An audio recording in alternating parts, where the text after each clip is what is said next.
आ जग्गां दे पीर लंघन दे ते एक हिरनी बन्नी एक सिहाबी ने अपने घर दे ना बाहर किला गड्डिया नाल बन्नी है ते जग्गां दे पीर नूं हिरनी ने वेखिया ते रोना शुरू कर देंदी है। आंदी है सोनिया महबूबा तुहाडा यार जेड़ा है अज 2-3 दिन हो गए मैनू शिकार करके लैके आया है, ना मैनू जिबा करदा ना मैनू आजाद करदा है। सोने महबूबा इनू को मैनू आजाद करे, मैं मेरे छोटे छोटे बच्चे ने मैं उन्होंने दुध पिला के वापस ये कोल आ जावांगी। हाय हाय मां सी ना, मां तो फिर मां हुंदी है।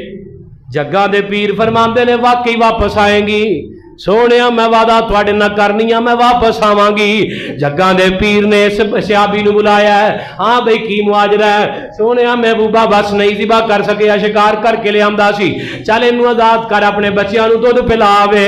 सिहाबी आंदा सोने इन्हें वापस कोई नहीं जे आउणा, पहले बड़ी औखी फड़ी सी।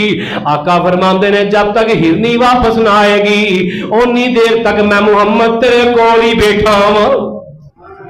हाय ऐ जे पीर अज दा जुम्मा ही है, ऐ जे पीर, बाकी सारे ही सिर पीड़े जे पीर।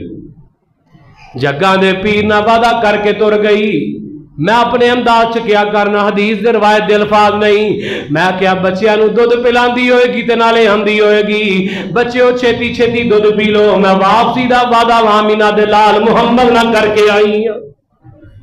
अल्लाह